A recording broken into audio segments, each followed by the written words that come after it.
Candlestick Park isn't loud tonight. It's violent. Not with fists, with noise, with cold air that slices through pads and skin, with 70,000 people screaming so hard the concrete seems to hum under your cleats, and with one fact that keeps crawling back into every thought like a thorn. If Joe Montana fails on this drive, the story ends here. January. NFC Championship. Dallas in town. The same Dallas that has turned the 49ers into a punchline for years. The same Dallas that smiles in the fourth quarter because that's when they usually take your season and walk out with it. Montana jogs to the huddle and doesn't look at the scoreboard at first because he already knows what it says. Down, backed up, no margin. And the Cowboys are doing that thing they do, standing just a little too tall, just a little too calm, like they've already seen the ending. Dwight Clark comes in and sets his feet. Freddie Solomon wipes his gloves on his pants. The linemen look like they're carrying boulders on their shoulders. The huddle is a small circle of breath inside a hurricane. Montana leans in. His voice is low. Not a speech, not a movie line, just direction. Listen, he says. We go now. We don't blink. Outside the huddle, the Cowboys' defense is waiting at the line like a locked gate. Randy White's eyes are dead serious. Ed Too Tall Jones looks down the line, grin barely there, like he's enjoying the moment. Their helmets are tilted forward, ready to sprint through your chest. The play call comes in. Montana repeats it once, twice. Everyone nods. The huddle breaks. Montana steps under center, and for a second the stadium noise fades into something else. His own breathing, the snap count, the tiny movements that tell him what the defense is really thinking. Safety shifting, a linebacker creeping, a corner feigning confidence while his feet betray him. He scans left to right. Dallas is showing him pressure. They want him to hurry. They want him to panic. They want him to make the mistake that ends the dream. Montana doesn't hurry. He takes the snap.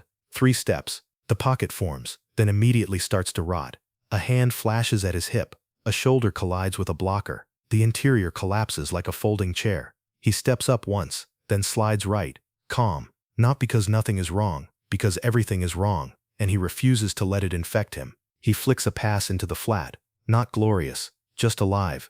First down. Candlestick roars like it's insulted by the idea of doubt. Montana jogs back to the line. He doesn't pump his fist, doesn't point, doesn't talk. The Cowboys do. You can hear it even through the noise. Little chirps, little jabs. A defensive back clapping like this is already over. Montana's eyes don't change. He calls the next play. Snap. Pressure again. Dallas is relentless, turning every second into a negotiation for survival. Montana resets, shoulders square, and threads a ball between 2 defenders, tight enough that it looks like it shouldn't fit. Another first down. Now the crowd isn't just loud, it's believing. The 49ers move again, chunk by chunk, not with miracles yet, but with the stubborn, surgical rhythm of a quarterback who won't give you the easy satisfaction of collapse. Then Dallas hits harder. A sack, a shove after the whistle, a helmet bump as Montana stands up.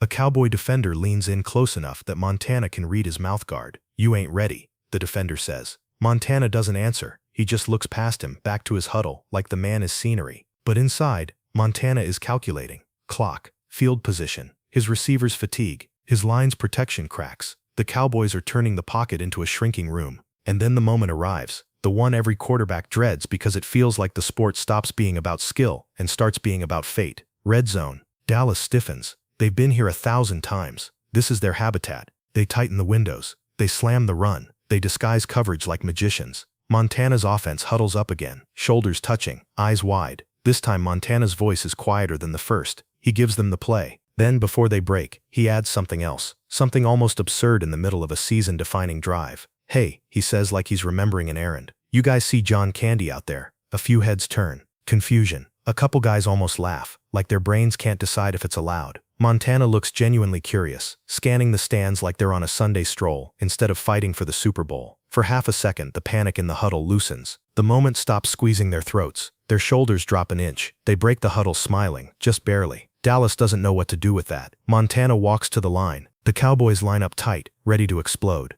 The air is sharp, his breath comes out white. He calls signals, but something is wrong. Montana sees it. The defense is rotated, the coverage tilted, the corner is too square, the safety is cheating. They're anticipating the first read. If he runs the play as called, the window won't be there. This is where quarterbacks hesitate. This is where the weight of the season crushes the audible out of your throat. Montana doesn't hesitate. He changes it. A quick word, a hand signal, a tiny motion that means everything. His linemen adjust. His receiver nods once. Dwight Clark shifts his stance, just enough to be ready for something that isn't written on the wristband. Montana gets under center. The crowd is so loud it feels like pressure against his eardrums. Snap. The pocket forms, then fractures instantly. Dallas comes like a wave. A rusher breaks free. Montana's feet shuffle back, then right. He's rolling. He's drifting. His eyes are still downfield, still searching. He knows what's coming now. The defensive end is closing fast, arms wide, ready to end the drive with one hit. Montana keeps moving, keeps buying time, keeps the play alive in a space that's disappearing. And then he sees him. Dwight Clark, not open, not safe, just there, near the back of the end zone, a sliver of possibility before reality shuts the door. Montana plants his right foot. He loads his shoulders. He is about to throw a pass that will either become a legend or become the reason every Cowboy lasts for the next decade. His arm comes forward. The ball leaves his hand high, higher than it should be, almost like he's throwing it away. For a heartbeat, the entire stadium stops breathing because the ball is floating and it's headed toward the only place where it can't be intercepted unless it's not caught. The pass arcs toward the back line of the end zone, toward Clark, toward history, and the Cowboys defender is leaping too, arms stretching, fingertips hunting the ball. Montana's eyes track it, unblinking. He doesn't celebrate, not yet, because the ending hasn't arrived. It's still hanging in the air. The ball is still climbing when Dwight Clark realizes he's going to have to leave the ground. Not a casual hop, not a clean practice jump, a full extension, arms, spine, breath, everything. The Cowboys defender is already airborne, body twisted, hands slashing upward like a blade. He's taller, he's closer, he's convinced the throw is too high, too late, too desperate. From the sideline, Bill Walsh doesn't move. He's frozen, eyes locked on the white spiral cutting through the cold air. He knows exactly what this throw is. It's not safe. It's not correct. It's a bet. Clark takes his final step and launches. Time stretches. For a fraction of a second, Dwight Clark is suspended between gravity and belief. His legs trail behind him. His chest opens. His arms reach, not forward, but up, chasing something that's already flirting with impossible. The ball kisses the tips of his fingers, just barely. The defender's hand swipes underneath it, missing by inches. Close enough that Clark can feel the air move. Clark squeezes. The ball sticks. It doesn't bounce. It doesn't slide. It locks into his hands like it belongs there, and then gravity wins. Clark crashes down, back first, skidding on the painted end zone. His legs slam into the turf. His shoulders hit hard. For a terrifying half second, no one knows if he's in bounds. Clark curls instinctively, clutching the ball to his chest like it might try to escape. He looks up at the official. The official's arms go up. Touchdown. Candlestick Park doesn't erupt. It detonates. The sound isn't cheering. It's release. Years of frustration, of watching Dallas celebrate on your field, of seasons ending with Cowboys smiles and 49ers excuses. It all comes out at once. Helmets fly. Coaches jump. Strangers hug. Dwight Clark rolls onto his knees, still holding the ball, staring at it like it just told him a secret. Joe Montana jogs toward him, not sprinting, not screaming, jogging, as if this is exactly what was supposed to happen. He gives Clark a nod. Just one. No chest bump. No theatrics. Inside, though, Montana's heart is hammering, because the game isn't over. Dallas gets the ball back, and everyone in that stadium knows one thing. The Cowboys do not go quietly. The kickoff sails. Dallas catches, returns, moves. Every snap is a test. Every completion is a reminder of who they are. On the sideline, Montana stands with his helmet on, hands on his hips, watching the clock tick in slow motion. He's not pacing. He's not chewing his mouthguard. He's waiting. Dallas crosses midfield, a completion over the middle, another toward the sideline. The Cowboys quarterback looks calm, like he's done this 100 times. Then the 49ers defense tightens. A hit jars the receiver. Incomplete. Second down. Another pass batted away. Third down. The stadium is on its feet again, but this time the noise is different, sharper, more desperate. This is not celebration noise. This is pleading noise. Dallas drops back. The quarterback looks left, then right. The pocket starts to collapse. He throws. The ball sails, and a 49ers defender steps into the lane. Intercepted. The stadium explodes again, louder than before. The season is sealed. Joe Montana finally exhales. Players flood the field. Coaches are shouting. Helmets are flying. Someone slaps Montana on the back so hard it almost knocks him forward, but Montana doesn't raise his arms. He doesn't scream. He looks back toward the end zone, toward the spot where the ball came down. Later, much later, people will ask him about the throw. They'll ask about pressure, about fear, about whether he knew Clark would be there. Montana will shrug. He'll say the same thing every time. I just threw it where only Dwight could get it. But the truth, the part he doesn't say, is quieter. He didn't throw it because it was open. He threw it because it was necessary. Because in that moment, with Dallas closing in and the pocket collapsing and the weight of the franchise on his shoulders, he trusted something deeper than playbooks. He trusted timing. He trusted calm. He trusted that if you don't panic, the game gives you a chance. The newspapers the next day won't call it a lucky throw. They'll call it the catch.